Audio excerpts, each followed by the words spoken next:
नमस्कार, रण क्षेत्र देख रहे हैं आप। आपके साथ मैं हूं लावनी विनीत। रण क्षेत्र में आज एक ऐसे मुद्दे को आपके बीच लेकर आए हैं जो बहुत बड़े बड़े सवाल खड़े कर रहा है, जो ये बता रहा है कि कुछ ऐसे घोटाले होते हैं जिसे खुद राजनीतिक संरक्षण मिला हो, जिसे खुद जेल के अंदर के अधिकारी संरक्षण दे रहे हों, तो फिर ऐसे घोटालेबाजों तक पहुंचने की कड़ी क्या होगी? ये बड़ा सवाल ऐसे समय में आ रहा है जब बिहार चुनाव में एनडीए की बम्पर जीत हुई है और बिहार के तुरंत बाद यानी 2026 में बंगाल में चुनाव होने हैं। तो क्या आज का ये मुद्दा आने वाले बंगाल चुनाव में भी उमड़ घुमड़ करेगा? और इसीलिए आज हमसे ये महत्वपूर्ण मुद्दा आपके बीच लेकर आए हैं, जिसमें देश के सामने वो तस्वीर आज हम सामने रखने वाले हैं जो ना सिर्फ एक भ्रष्ट विधायक की कहानी है, बल्कि जो पूरे पश्चिम बंगाल के काले सच को उजागर करती है, जिसे टीएमसी सरकार सालों से छुपाती आई है। जहां जेल अपराधियों को सुधारने की जगह नहीं, बल्कि टीएमसी नेताओं के लिए घोटाला चलाने का कंट्रोल रूम बन चुकी है। बिल्कुल ठीक सुना आपने, जेल में बैठा एक एमएलए करोड़ों की वसूली साम्राज्य चला रहा है। शिक्षक नियुक्ति घोटाले की वो परतें जो अब तक दबाई जाती रहीं, आज एक एक करके खुल रही हैं और सवाल उठा रही हैं कि क्या बंगाल में कानून जेल जाता है और अपराधी सरकार चलाते हैं? आज रण क्षेत्र में हम बात करेंगे टीएमसी विधायक जीवन कृष्ण साहा की, वही साहा जिन्हें सीबीआई दो बार गिरफ्तार कर चुकी है, वही साहा जो कैमरे के सामने अपने फोन फेंक कर सबूत मिटाते पकड़े गए, वही जीवन कृष्ण साहा जिन्होंने अपने घर से जले हुए फर्जी नियुक्ति पत्र, जाली दस्तावेज, लाखों रुपए बरामद जिनके घर से हुए। लेकिन सबसे बड़ा सवाल यह है कि क्या जब साहा जेल में बंद है तो फिर टीएमसी नेताओं की मदद से या फिर जेल प्रशासन से जेल का ठिकाना साहा ने वसूली का ठिकाना बना दिया है।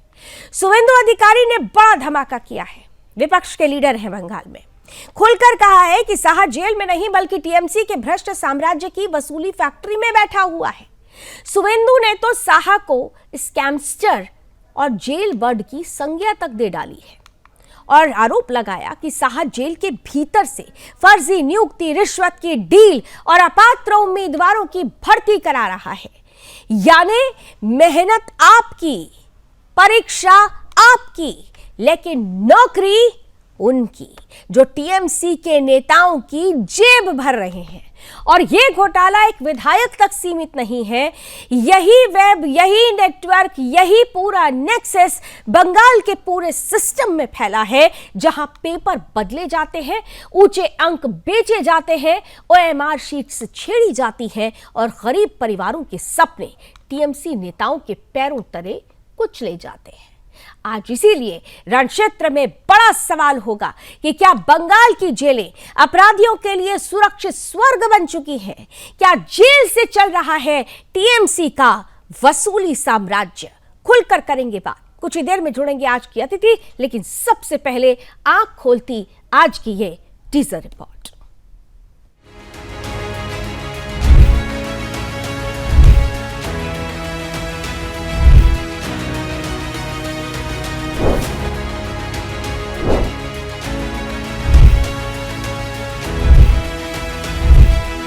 जेल से चल रहा टीएमसी का वसूली साम्राज्य।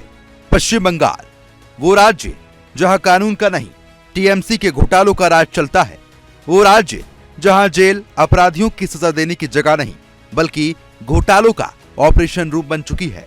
और आज रण क्षेत्र में सवाल उठ रहा है, क्या टीएमसी ने शिक्षक नियुक्ति घोटाले को पैसे की मशीन बना दिया है? ये है टीएमसी विधायक जीवन कृष्ण साहा, वही साहा जिन्हें सीबीआई दो बार गिरफ्तार कर चुकी है, वही साहा जिनके घर से किलो के किलो जले हुए दस्तावेज, नियुक्ति से जुड़े फॉर्म, लाखों रुपए के लेन देन के सबूत सीबीआई ने बरामद किए। सीबीआई के छापों में जो जले हुए कागज मिले, उन्हीं में छिपे थे फर्जी भर्ती के काले राज। लेकिन इससे भी बड़ा धमाका अब हुआ है। बंगाल के नेता प्रतिपक्ष शुवेंदु अधिकारी ने बड़ा खुलासा किया। उन्होंने लिखा है कि साहा जेल में होने के बावजूद अब भी रिश्वत की डील कर रहे हैं, अब भी फर्जी नियुक्ति करा रहे हैं, अब भी बेरोजगार युवाओं के सपनों को लूट रहे हैं। सुवेंदु ने इन्हें स्कैमिस्टर जेलबर्ड कहा है और कहा है बंगाल की जेलें टीएमसी नेताओं की वसूली फैक्ट्री बन चुकी है। शिक्षक भर्ती घोटाला 2014 से 2022 तक का पूरा डाटा, लेकिन ये सिर्फ एक एमएलए का मामला नहीं है।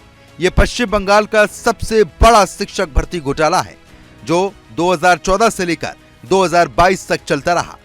जिन लोगों को योग्यता नहीं थी उन्हें नौकरी मिली, जिन्होंने पैसा दिया उन्हें नियुक्तियां मिली।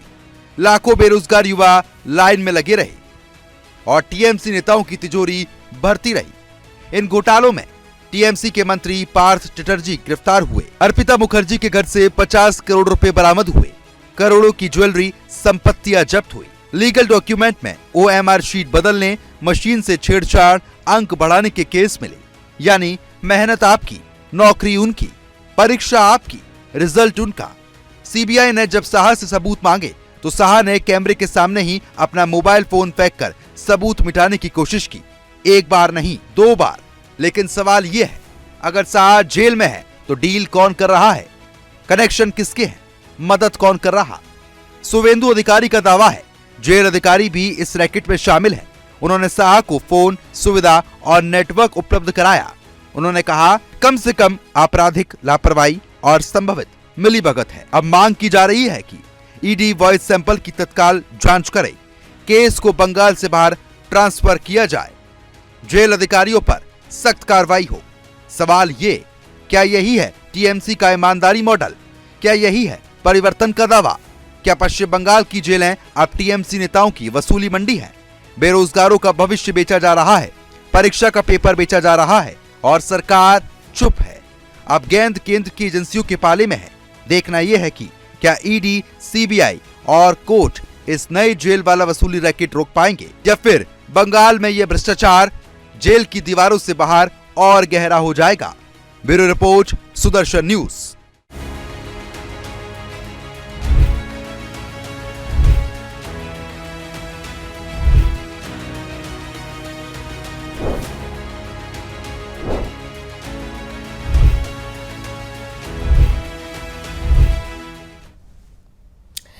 तो सवाल ये है कि इस तरीके का जो नेक्सस चल रहा है जिसमें सीधे सीधे जो बच्चे हैं उनके सपनों को पैरों तले कुचला जा रहा है, जो सही उम्मीदवार हैं जिनको नौकरी सही मायने में मिलनी चाहिए, क्या उनके साथ ये धोखाधड़ी नहीं हो रही है? और अगर जेल में बैठकर ये नेक्सस चल रहा है तो क्या पूरा का पूरा सिस्टम जिसमें घुन लग चुका है, भ्रष्टाचार का ये घुन, क्या टीएमसी का असली चेहरा है? इसी पर करेंगे खुलकर बात। आज के अतिथि आप जुड़ चुके हैं, बहुत कुछ ही देर में हम आपके सामने वो ऑडियो भी रखेंगे जिसने ये सवाल खड़े किए हैं। उस ऑडियो से पहले आइए जरा अपने दर्शकों को आज के अतिथियों से परिचय करवा देते हैं।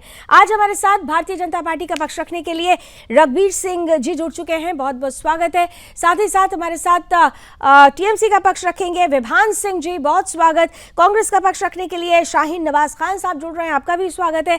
साथ ही साथ हमारे साथ जाने माने political experts doctor Sanjay Kumar और एडवोकेट तनुज दीक्षित साहब भी जुड़ चुके हैं, आप दोनों का भी बहुत स्वागत। और मेरी सहयोगी संगीता भी इस वक्त हमारे साथ जुड़ चुकी हैं। सबसे पहले संगीता आपके पास आते हुए, क्योंकि देखिए बिहार का चुनाव बम बम हो चुका है, अब बंगाल की बारी है और उसके ठीक पहले, चुनावों से पहले इसे क्या चुनावी बम माना जाए? क्योंकि सुवेंदु अधिकारी ने जिस ऑडियो क्लिप को देश के सामने रखा है वो टीएमसी के उस भ्रष्टाचारी सोच को एक्सपोज कर रहा है जिसे लेकर बीजेपी बहुत हमलावर होने वाली है। हमलावर तो लगातार ही है, क्योंकि जो पश्चिम बंगाल है, पश्चिम बंगाल में सबसे बड़ी विपक्षी पार्टी आपको पता होगा 2021 में बीजेपी ही बनकर सामने आई थी जब 2021 की विधानसभा चुनाव हुआ था। उसके बाद आप देखिए कि लगातार जो है, अभी हमने लोकसभा का चुनाव भी देखा था और अभी जो बिहार चुनाव हमने देखा, उसके बाद एनडीए जो है बड़ी पार्टी बनकर प्रचंड जीत के साथ जो निकल कर सामने आए। उसके बाद पश्चिम बंगाल में आने वाले समय में देखिए 2026 में विधानसभा के चुनाव होने हैं, उसके पहले ही देखिए भ्रष्टाचार के मामलों को लेकर लगातार बीजेपी टीएमसी पर आरोप लगाते आई है। कई सारे आरोप लगे हैं, लेकिन अब जो है एसएससी स्कैम को लेकर देखिए हम लगातार शिक्षकों को सड़कों पर उतरकर हंगामा करते हुए, प्रदर्शन करते हुए देखें, लाठियां जिस तरह से उन पर भांजी गई, जबकि शिक्षक लगातार ये कहते आए कि वो अपनी मांग को लेकर लड़ाई कर रहे हैं और वो किसी तरह का कोई हिंसक प्रदर्शन नहीं कर रहे हैं, लेकिन इस दौरान भी उनके ऊपर लाठियां भांजी गई, जिसके बाद शिक्षक और ज्यादा लगातार आंदोलन कर रहे थे। लेकिन इस बीच जो खबर सामने आई, जिस तरह से ऑडियो क्लिप वायरल हुआ हुआ है, जिसको लेकर शुभेंदु अधिकारी ने ये दावा किया है कि ये जो ऑडियो क्लिप है इसकी पूरी तरह से जांच की जाए और जांच करने के बाद अगर ये सही होता है तो एसएससी स्कैम का ये जो मामला है इसकी जो कार्रवाई है वो पश्चिम बंगाल में ना होकर इस केस को ट्रांसफर किया जाए। ये एक बहुत बड़ी किया जाए, लेकिन बंगाल की सरकार ये कह रही है कि ये बेवजह हमें परेशान करने का तरीका है, हमें अपमानित करने का तरीका है, एक भ्रम फैलाने का प्रयास किया जा रहा है। लेकिन चलिए, सवाल ये है कि जब ऑडियो क्लिप सामने आ चुका है तो फिर भ्रम कैसा। विभान सिंह हमारे साथ टीएमसी से जुड़ चुके हैं। विभान, सबसे पहला सवाल अब आप ही के लिए लेकर आती हूँ। एक ऑडियो आता है और ऑडियो कई सवाल खड़े करता है। क्या ये मान लिया जाए कि जो बंगाल की जेल है वो सबसे बड़ी पनाहगाह बन चुकी है ऐसे स्कैमस्टर के लिए? क्योंकि शुभेंदु अधिकारी स्कैमस्टर जेल बर्ड कह रहे हैं, तो वसूली का साम्राज्य अब जेल से चलता है क्या आपके राज्य में?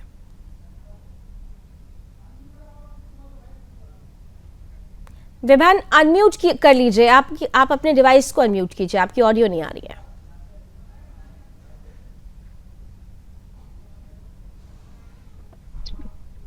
तो जिसका नाम हाँ, आप बोलिए, आप शुरू से बोलिए क्योंकि आपका ऑडियो नहीं आ रहा था। आप बोलिए विभान, बोलिए।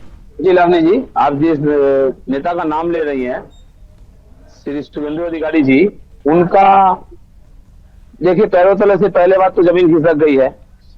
दूसरी बात वो मैंने हमेशा उनका एक एजेंडा बन चुका है जो कुछ ऑडियो क्लिप या वीडियो क्लिप लाते रहते हैं जिसका कोई उचित तो नहीं है, जो फेक वीडियोस हो या फेक ऑडियोस हो लाते रहते हैं।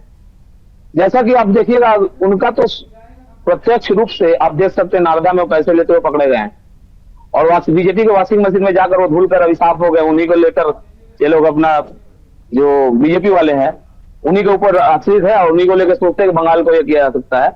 तो ये सब जो ऑडियो क्लिप है ये सब बनावटी है और अभी का तो बनावटी है तो ठीक है, वॉइस सैंपल का टेस्ट हो जाने दीजिए, फिर तो इसका विरोध मत कीजिए। हाँ, वो वॉइस सैंपल का टेस्ट होने दीजिए और आपको भरोसा भी होना चाहिए देश की संस्थाओं पर, फिर तो उस पर भी सवाल मत खड़ा कीजिए। वो तो है ही, लेकिन हाल ही के दिनों में जो जैसा कि आपका इलेक्शन कमीशन का और बिहार का जो चुनाव गया है उसमें आप देख सकते हैं कि जिस तरह से मतलब जो संस्थाएं हैं और खास करके विभान जी, वो जनादेश है। अब आप लोग, क्योंकि जब हार होने लगती है तो आप लोग संस्थानों पर आप क्वेश्चन खड़ा करते हैं। मुद्दा आप सरकारी संस्थाओं पर आप खूब सवाल खड़ा करते हैं, लेकिन यही जब आपके पक्ष में जाता है तब आपके लिए ऐसे कोई सवाल नहीं होते।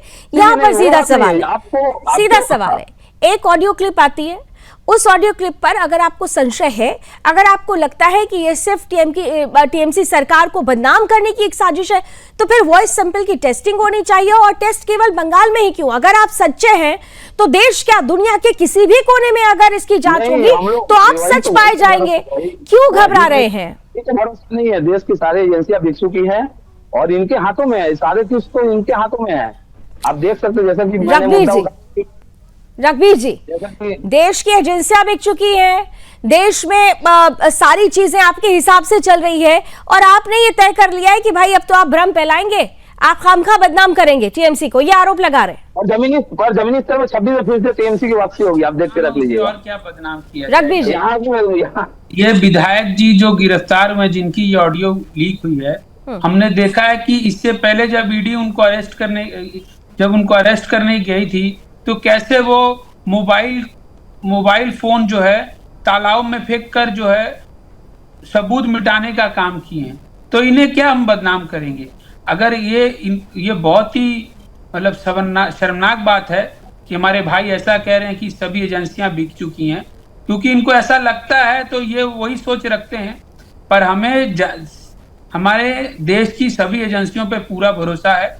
अगर ये इतना ही कह रहे हैं तो इसकी जांच होनी चाहिए, दूध का दूध पानी का पानी सबके सामने। बिल्कुल, सवाल यही है कि अगर ऐसा ही है तो फिर जांच होनी चाहिए और जांच करने वाली एजेंसियों पर भरोसा होना चाहिए। और अगर आप सच्चे हैं तो देश ही क्यों, दुनिया में कहीं पर भी जांच होने के लिए जाए आप सच ही अप्रमाणित होंगे। तो ऐसे में घबराहट क्यों है? चलिए वो ऑडियो क्लिप जरा मैं आपको सुनाना चाहती हूँ, पूरे अपने व्यूअर्स को सुनाना चाहती हूँ, जिसे लेकर ये पूरी की पूरी परिस्थिति पैदा हुई है। जरा जल्दी से वो ऑडियो क्लिप सुनाइए।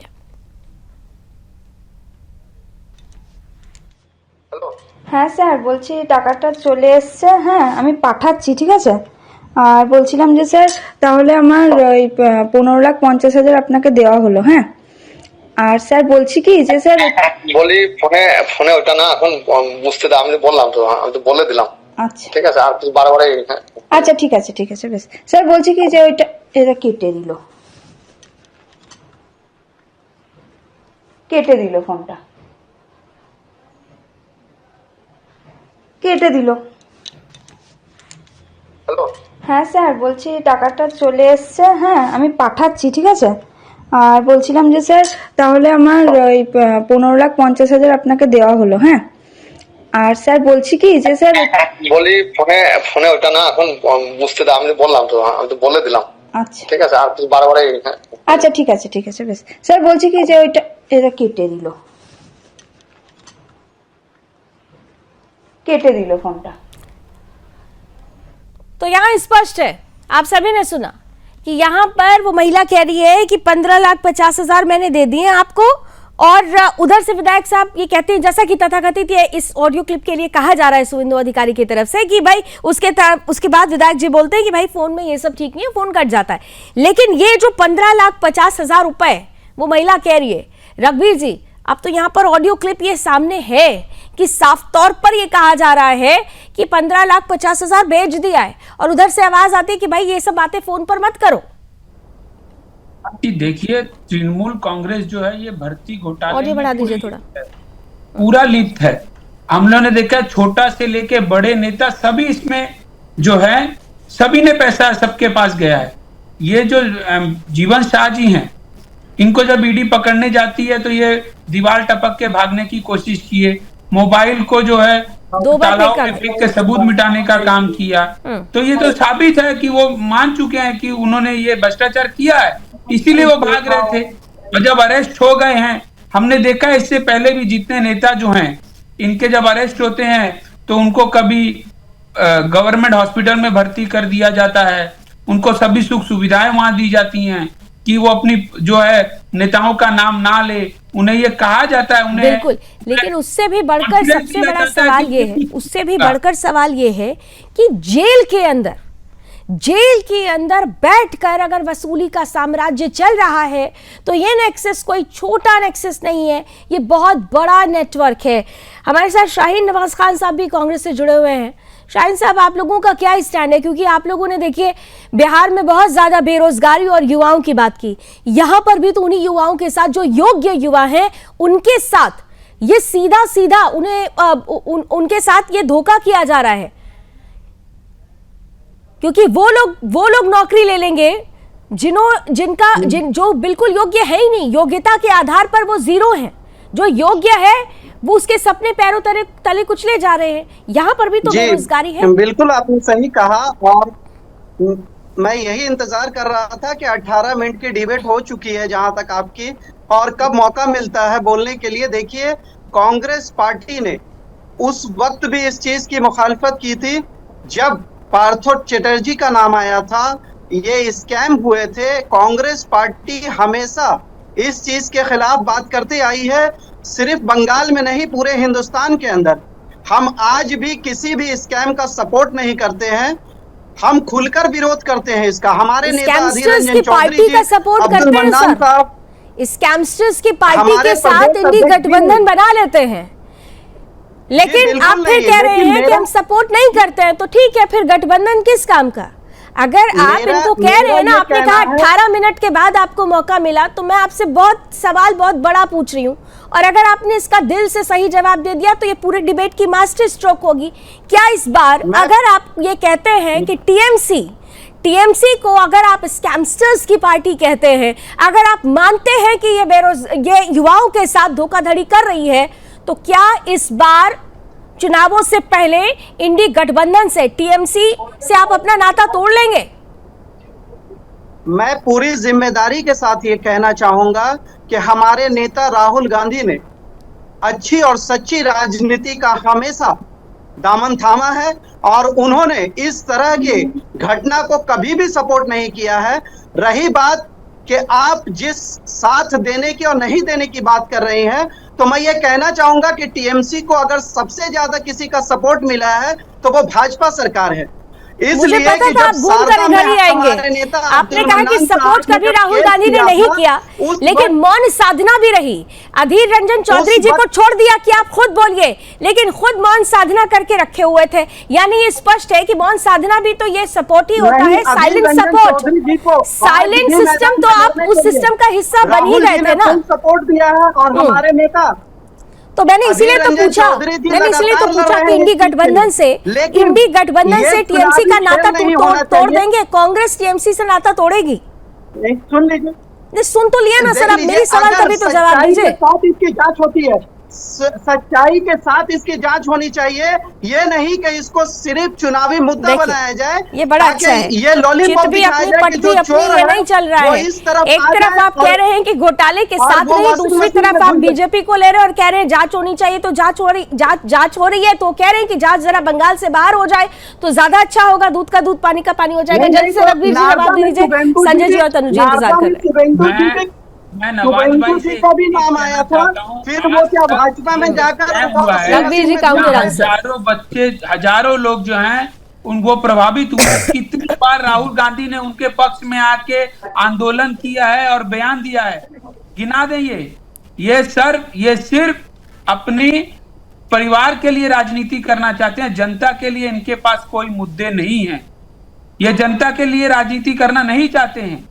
ये तृणमूल सरकार को यहाँ उनके विपक्ष में बोलते हैं और वहां दिल्ली में बैठ के इनके नेता उनके साथ चाय पीते हैं। ये कौन सी राजनीति कर रहे हैं आप बताइए? नवाज भाई फाइट करते हैं ना सर, ये फ्रेंडली फाइट करते हैं बिहार जैसे, ये फ्रेंडली फाइट होती है। संजय जी आपके पास आ रही है। संजय जी ठीक है, संजय जी और तनुज जी इंतजार कर रहे हैं। संजय जी ये बड़ा ही ये रोचक हो जाता है कि एक तरफ गठबंधन है, दूसरी तरफ हम जब बंगाल पहुंचेंगे तो बहुत सारे सवाल खड़ा कर देंगे।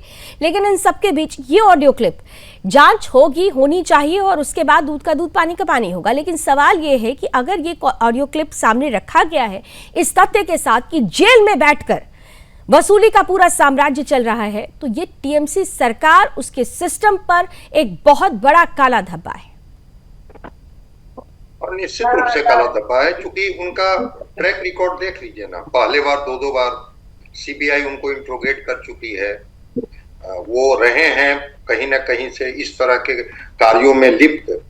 तो फिर ऐसे व्यक्ति की इतनी छूट जेल में भी कैसे मिल जाती है, जहां पर फोन से उनको सूचना मिलती है, जानकारी मिलती है, वो बताते हैं कि नहीं फोन से इस तरह। क्या जेल मैनुअल में फोन अलाउ है क्या? और अगर नहीं अलाउ है तो पहले तो वहीं पर सवाल उठता है कि जेल मैनुअल का उल्लंघन हो रहा है और सरकार चुपचाप बैठी हुई है। दूसरी बात, वो महिला से जो बात हो रही है, जरा इनका वॉइस टेस्ट करा ले सरकार कि क्या वही विधायक हैं जिनकी ये आवाज है। और अगर वॉइस टेस्ट में वही हैं तो क्या पश्चिम बंगाल की मेधा के साथ सरकार को मजाक करने का पूरा अधिकार है क्या? कि जो बच्चे मेधावी हैं, जो सक्षम है, योग्य हैं, उनको इस वजह से कि उनके पास 15-20 लाख रुपए नहीं है, वो विधायक कोई कहीं पर बाजार में बैठे हुए हैं और उनके जो नौकरियां हैं वो बिक रही है, उसकी बोली लग रही है कि इसकी कीमत ये होगी और उनके हिस्से में चली जा रही है। तो सरकार पर एक बड़ा आरोप तो है और जनता इन चीजों को देखती है।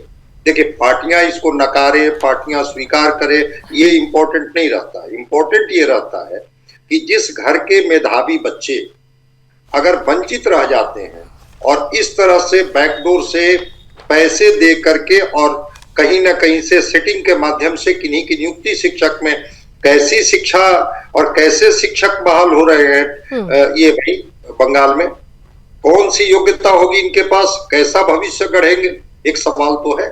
बिल्कुल। और मैं तो कहता हूं कभी टीएमसी को बिल्कुल सक्रिय होकर के और गंभीरता पूर्वक जांच होगी और ये होगा वो होगा, उससे ज्यादा जरूरी है। अगर आप राज्य के युवाओं के भविष्य को आप इंपॉर्टेंस देते हैं तो फिर सक्रिय होना होगा। और मुझे याद है कि जब 2014 से 2022 तक की पूरी कहानी थी, सुप्रीम कोर्ट ने इंटरवीन किया था तो ममता बनर्जी खुद आगे आ गई थी, उन्होंने कह दिया था कि हम नहीं मानते। जब इस भर्ती घोटाले में भर्ती को, नियुक्तियों को रद्द किया गया था तो ममता बनर्जी किस तरीके से इसके खिलाफ खड़ी हो गई थी। तो ये तो उनके डीएनए में रहा है। लेकिन अब जब ऑडियो सामने आ चुका है, तनुज दीक्षित जी, ऑडियो सामने आने के बाद ये कहा जा रहा है कि इसका वॉइस सैंपल, इसकी जांच होनी चाहिए, टेस्टिंग होनी चाहिए, तब असली चीजें सामने आएगी। लेकिन अगर वॉइस टेस्टिंग को लेकर यह सवाल खड़ा होता है कि बंगाल में नहीं, बंगाल से बाहर इसकी जांच होनी चाहिए। तो क्या यह संभव है? और अगर यह संभव है तो क्या तभी हम ये माने कि सही में असली तस्वीर सामने आएगी? लावनी जी, सब कुछ संभव है। सबसे बड़ी चीज ये है कि जिस हिसाब से अगर ये सारे चार्जेस फ्रेम होते हैं सीबीआई के इंट्रोगेशन के बाद में, और अगर ये चार्जेस फ्रेम हुए तो इसमें महत्वपूर्ण जो धाराएं लगेगी उसमें आईपीसी की 120B और साथ ही साथ आईपीसी की 384, 385 दोनों धाराएं इसमें लागू होगी। इसके साथ में जिस तरीके से आपने कहा जेल के अंदर बंद रह करके जेल के कानूनों को तोड़ा जा रहा है, तो प्रिजन एक्ट 1894 जो है उसके सेक्शन 42 और 45 के तहत भी इनको लगभग 6 महीने की सजा का प्रावधान उसमें भी है। इसके अलावा अगर हम बात करें तो जिस हिसाब से प्रिवेंशन ऑफ करप्शन एक्ट है उसकी सेक्शन 7 एंड सेक्शन 13 दोनों सेक्शन के तहत भी इनके ऊपर कार्रवाई होगी। कुल मिलाकर जो मुझे अनुमानित सजा लगती है वो 10 वर्ष से कम इसमें कोई भी सजा नहीं होनी चाहिए। और क्योंकि सभी सजाएं किसी में 2 साल, किसी में 3 साल, किसी में 6 महीना इस तरीके से है, और ये सभी सजाएं क्योंकि इंप्लीमेंट होती है इस तरह की कार्रवाई होने पर, मुझे लगता है कि जिस तरीके से हम लगातार, क्योंकि देखिए इनका चेहरा उजागर होता है, हम देखते हैं जिस तरीके से बंगाल में आए दिन अलग अलग मामलों, अलग अलग मुद्दों के अंदर जो भी भ्रष्टाचार देखने को मिलता है उसकी लीगलिटी से जो जांच होना चाहिए प्रोफाउंड उस तरीके से नहीं हो पाती। इसलिए शायद जो है क्योंकि राजनीतिक दबाव होता है, क्योंकि पॉलिटिकल प्रेशर हो जाता है। लेकिन इन सब के बीच में सबसे बड़ा सवाल ये है कि केवल ये ऑडियो है जिन उसकी जांच होनी चाहिए, या फिर ये भी जांच उन जांच अधिकारियों को भी इसमें लेना चाहिए जिनके संरक्षण में ये सब कुछ हो रहा है। क्योंकि देखिए जेल के अंदर अगर फोन पाया जाता है, जेल के अंदर से अगर वसूली साम्राज्य चल रहा है, तो फिर तो जेल के वो ऑफिसर्स भी रिस्पॉन्सिबल हैं। तनुज जी, बिल्कुल, मुझे लगता है कि इसमें देखिए हर वो व्यक्ति जो कि इस केस में साथ में सपोर्ट करता है वो बराबरी का हकदार होता है आरोपों में, और ऐसे में जितने भी लोग इसके अंदर इन्वॉल्व होंगे इस स्कैम में, तो मुझे लगता है वो सभी लगातार बराबरी के हिस्सेदार भी होते हैं और उनमें सजा का प्रावधान भी समांतर होता है। जी, समान प्रावधान, यानी अगर विधायक जिम्मेदार, नेता जिम्मेदार और अगर अधिकारी भी जिम्मेदार, तो दोनों के लिए समान प्रावधान। संगीता, जल्दी से इस पूरे केस में लास्ट अगर जो परिस्थिति बनी थी, सुप्रीम कोर्ट ने इंटरवीन किया था, ममता बनर्जी ने यह तक कह दिया था कि हम नहीं मानते ये जो फैसला लिया गया है। उसके बाद से राजनीति बहुत गरमाई थी, और लेकिन अब जब पुनः ऐसा ऑडियो सामने आ गया है, तो क्या आपको लगता है कि सुप्रीम कोर्ट को भी इससे पूरी अब एक बार फिर से स्वतः संज्ञान लेते हुए इसमें इन्वॉल्व होने की जरूरत है? ये सवाल आपके लिए छोड़कर जा रही हूं। एक बहुत छोटा सा ब्रेक मुझे यहां पर लेना होगा। ब्रेक के उस पार भी रण क्षेत्र में यह मुद्दा, इस पर चर्चा जारी रहेगी, क्योंकि यह छोटा मुद्दा नहीं है। अगर जेल से टीएमसी का वसूली साम्राज्य चल रहा है तो यह अपने आप में बहुत बड़ी खबर है। तो जेल से चल रहा है टीएमसी का वसूली साम्राज्य, जारी है चर्चा। और सीधे संगीता आपके पास आते हुए कि सुप्रीम कोर्ट को क्या एक बार फिर से इंटरवीन करना होगा, क्योंकि इस बार जो पूरा मामला है केवल युवाओं के भविष्य से जुड़ा हुआ नहीं है, बल्कि ये सवाल भी खड़ा करता है कि जेल के अंदर अधिकारी कितने भ्रष्ट हो चुके हैं। क्योंकि बिना अधिकारियों के मिली भगत के फोन नहीं पहुंच सकता, वहां से वसूली का साम्राज्य चल नहीं सकता। तो सवाल तो उन अधिकारियों पर भी खड़ा होता है, सवाल तो अंदर जेल मैनुअल किस तरीके से वर्क कर रहा है इस पर भी खड़ा होता है। बिल्कुल अवधि जी, बहुत ज़रूरी हो जाता है कि ऐसे मामलों में सुप्रीम कोर्ट सख्त जो है इस पर कदम उठाए। सिर्फ सुप्रीम कोर्ट नहीं, मुझे लगता है कि जिस तरह से अधिकारियों के नाम सामने आ रहे हैं, कौन से ऐसे अधिकारी हैं जो ऐसे लोगों को जो है जो जगह दे रहे हैं इस तरह के कार्य करने के लिए। क्योंकि देखिए युवाओं के भविष्य की बात हो जाती है। लावनी जी, मैं आपको बता दूं कि 2021 से मैं लगातार पश्चिम बंगाल में कवरेज कर रही हूँ, और जब वहाँ पर मैं लोगों से मिलती हूँ, जब वहाँ के लोगों से बातचीत होती है, तो लोग काफ़ी ज़्यादा परेशान है। क्योंकि उनका ये कहना है कि जो पढ़ लिख रहे हैं वो बच्चे वहां रह नहीं पा रहे हैं, उन्हें बाहर जाना पड़ रहा है। और देखिए इस तरह से जो बच्चे पैसे दे रहे हैं, पैसे देकर उन्हें रोजगार मिल जा रहा है, लेकिन जो योग्य हैं उन्हें नौकरी नहीं मिल रही है। उन्हें वो नौकरी के लिए परेशान हो रहे हैं, वो सड़कों पर हैं, प्रदर्शन कर रहे हैं, आंदोलन कर रहे हैं। तो योग्य लोगों को, योग्य जो स्टूडेंट्स हैं वहाँ के, योग्य जो शिक्षक हैं या फिर शिक्षिकाएं हैं, उन्हें नौकरी मिले, इसमें बहुत ज्यादा देखिए जरूरी हो जाता है। जो योग्य है, योग्यता के आधार पर तय हो कि किसका चयन होना चाहिए, पैसों के आधार पर ये नहीं होना चाहिए। लेकिन जेल के अंदर से बैठकर अगर ये सब कुछ तय हो रहा है, तो ये फिर आपकी सरकार की क्रेडिबिलिटी पर भी सवाल खड़ा करता है। आप बंगाल के बिल्कुल, चुनावों में सरकार- जाने वाले हैं विभान, और उससे पहले क्रेडिबिलिटी की बात होगी, क्योंकि जनता जब भी वोट करने जाती है तो वो क्रेडेंशियल्स को जोड़ती है, फिर क्रेडिबिलिटी पर आती है। तो फिर आपकी सरकार के साथ भी ये पॉइंट जोड़ना चाहिए। आप लावनी जी, TMC के एक साथ और जोड़ना बात चाहिए। मैं बोलना चाहूंगी। हाँ, जल्दी से संगीता। देखिए, जिस तरह से जरूरी नहीं है कि टीएमसी की सरकार आज है तो टीएमसी की सरकार में ही ऐसा हो सकता है कल को दूसरी सरकार कोई आए, बीजेपी की सरकार बने या फिर सीपीएम की सरकार बने, सरकार कोई भी हो, लेकिन इन्हें भी ध्यान ये रखना चाहिए कि जो योग्य है उन्हें नौकरी मिले। बिल्कुल, इसीलिए मैंने कहा ठीक है, लेकिन क्योंकि ऑडियो इनके विधायक से जुड़ा हुआ है, चुनाव में उतरना है टीएमसी को। टीएमसी दावा कर रही है कि हम आने वाले हैं दोबारा। विभान ने शुरू में ही कहा था देखिएगा कि क्या होगा नतीजा। तो अगर नतीजा वैसा ही चाहते हैं विभान साहब मुस्कुराते हुए, तो फिर क्रेडिबिलिटी कहां है? जी, हमारी क्रेडिबिलिटी बहुत ही अच्छी बनी हुई है। जैसा कि आप जानते हैं, आप लोगों ये है क्रेडिबिलिटी सर कि ऑडियो सामने आएगा। नाम इसके पहले नाम लिया गया पार्थ चटर्जी का।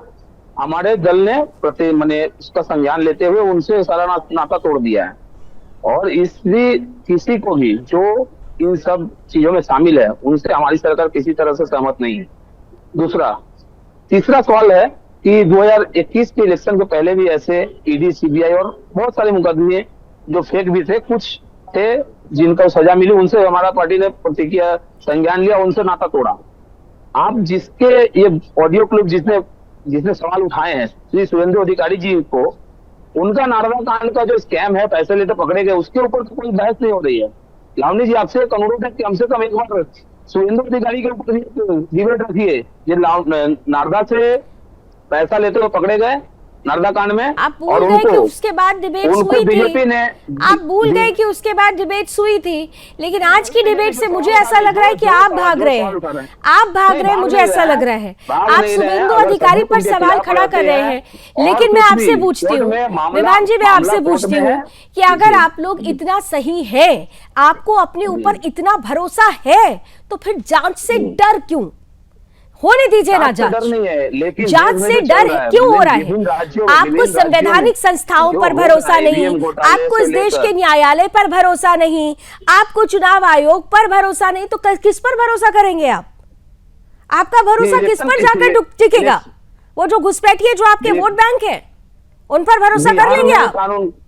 कानून की आचार संहिता लागू होने के बाद भी 10,000 बांटे गए, 10,000 रुपए बांटे गए, इसमें इलेक्शन कमीशन ने कोई संज्ञान नहीं लिया। कहाँ जा रहे हैं आप सर?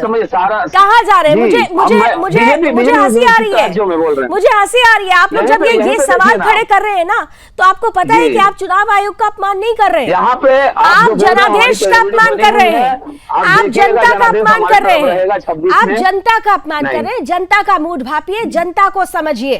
और मैं फिर से आपसे पूछ रही हूँ कि भरोसा किस पर है, इतना सिर्फ बता दीजिए। मैंने बोला ना, भरोसा किस पर है आपको? हमारे जनता पे है, और हमारे लाखों सैकड़ों कर्मी है उन पे है, और ममता बनर्जी पे तो अगर जनता पर भरोसा है तो उसी जनता के लिए ये क्रेडिबिलिटी इसीलिए उसी जनता के लिए आ जाती है।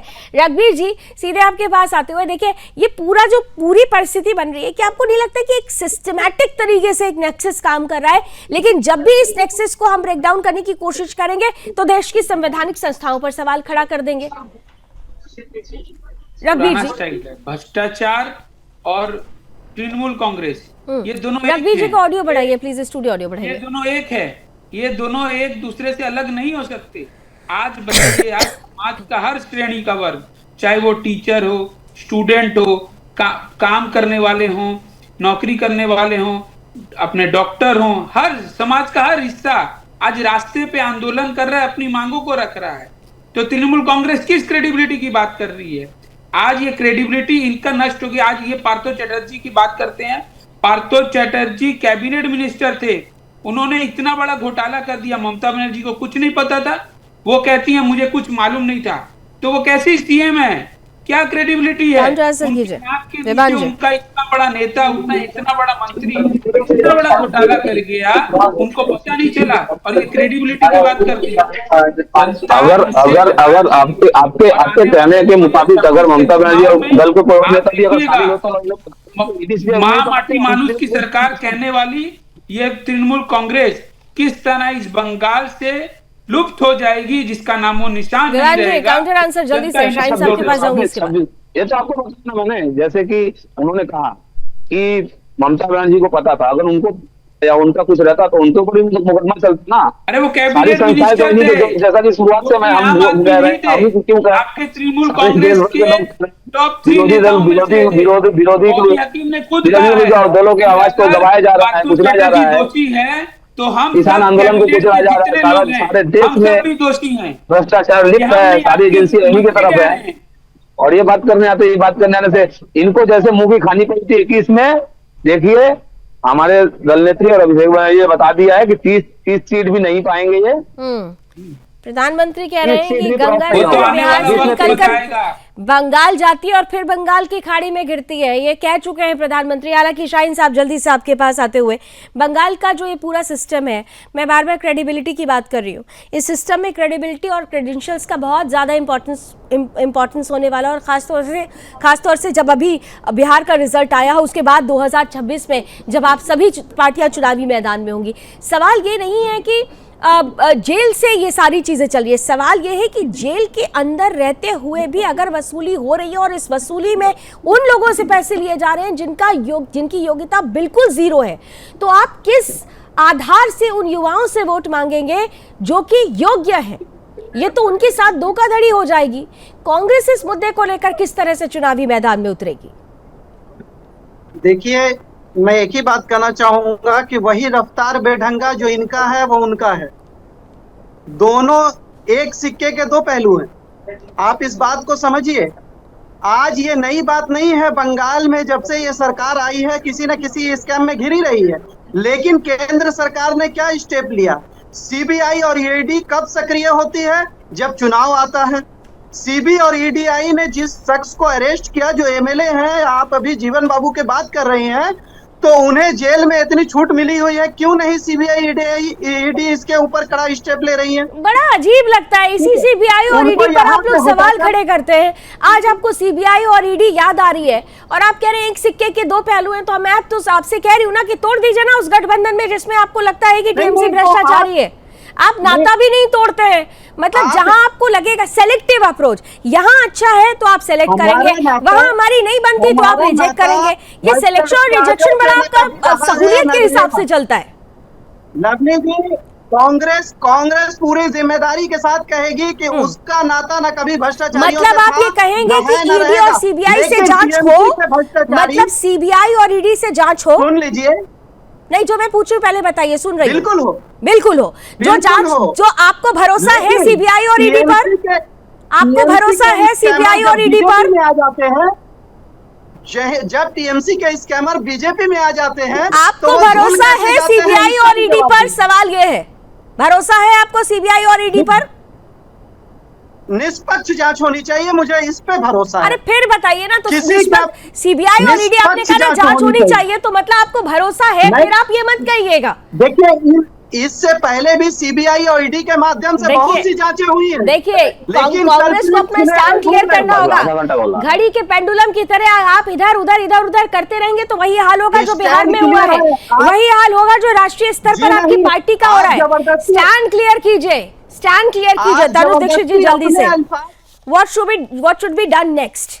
खासतौर से इस पूरे केस में देखिए, पॉलिटिकल वेंडाटा कहकर एक दूसरे पर आरोप प्रत्यारोप कर दिया जाएगा, लेकिन ये पॉलिटिकल वेंडाटा नहीं है, ये उस राज्य की जनता के लिए और खासतौर से युवाओं के भविष्य का सवाल है, जहां पर माँ माटी मानुस की बात होती है, लेकिन उसी राज्य में किस तरह से डॉक्टर बेटियों के साथ क्या होता है, रेप हो जाता है, मामला निकलता है टीएमसी से, जो वर्तमान सरकार है उससे जुड़े हुए लोग शामिल हो जाते हैं, घोटाला होता है, लिंक आता है उसी सरकार से, उसी पार्टी से जिसकी सरकार चल रही है। अब यहां पर भी जो विधायक हैं वो भी वर्तमान सरकार से ही जुड़े हुए हैं, टीएमसी के ही विधायक हैं। तो फिर क्या करना चाहिए, किस तरीके से इसकी जांच आगे होनी चाहिए? निष्पक्षता की जहां तक बात है, देश में कोई भी अगर ऐसे बड़े घोटाले हमने देखे तो हमने यही पाया कि सीबीआई ने उसकी निष्पक्ष जांच करी है और जांच में जो भी दोषी पाए हैं उन पर कार्रवाई हुई है। ऐसे मामले ये सिर्फ जरूरी नहीं, वामपंथी सरकार आज पश्चिम बंगाल में है जरूरी नहीं बात हम टीएमसी की करें, मध्य प्रदेश में भी जब व्यापम जैसे बड़े कांड हुए थे तो उसमें भी निष्पक्ष जांचें हुई थी, वहां तो सरकार भी उस समय भारतीय जनता पार्टी की थी। बात देखिए, बात यहाँ पक्ष और विपक्ष की नहीं, बात सिर्फ इतनी है कि अगर जांच सीबीआई के हाथ में है तो निष्पक्ष होगी और जो भी दोषी है उन पर कड़ी से कड़ी कार्रवाई होगी। धाराएं मैंने आपको बताई हैं। इसके अतिरिक्त भी अगर सीबीआई को लगता है कि कुछ और चीजें बाहर आती है तो वो चार्जशीट में उसको मेंशन करेंगे और उसके दायरे में, कानून के दायरे में रह करके आगे कार्रवाई करेंगे। बिल्कुल, जांच होनी चाहिए, निष्पक्ष जांच होनी चाहिए और जांच के बाद ही दूध का दूध पानी का पानी होगा, क्योंकि ये बंगाल के युवाओं का सवाल है। बिहार हो चुका है, अब गंगा बंगाल की तरफ जा रही है और किस तरीके से यहाँ पर यह मुद्दा आने वाले चुनाव में पूरी तरह से छाया रहेगा, इस पर भी हमारी नजर बनी रहेगी। बहुत बहुत धन्यवाद, आप सभी हमारे साथ जुड़े। संगीता भी इस पूरी खबर पर उन्होंने नजर बनाकर रखी। सभी आप जुड़े, आप सभी का धन्यवाद। लेकिन कुल मिलाकर इतना तो जरूर हो चुका है कि एक ऑडियो क्लिप आया हुआ है जिसने बंगाल की राजनीति में भूचाल ला दिया है, क्योंकि जेल से अगर वसूली का साम्राज्य चल रहा है तो ये अपने आप में बहुत बड़ा मुद्दा बन जाता है। ऐसे समय में जब ये कहा जाता हो कि टीएमसी भ्रष्टाचार को सपोर्ट नहीं करती, तो फिर जेल के अंदर से वसूली साम्राज्य ये भ्रष्टाचार का सिस्टमैटिक वर्जन नहीं तो और क्या है। और सबसे बड़ा सवाल कि 2026 में होने वाले चुनाव में क्या इसका बड़ा असर पड़ेगा, नजर हम सबकी बनी रहेगी। फिलहाल रण क्षेत्र में अभी बस इतना ही। देश और दुनिया की तमाम खबरों के लिए आप जुड़े रहिए सुदर्शन न्यूज के साथ। जय हिंद।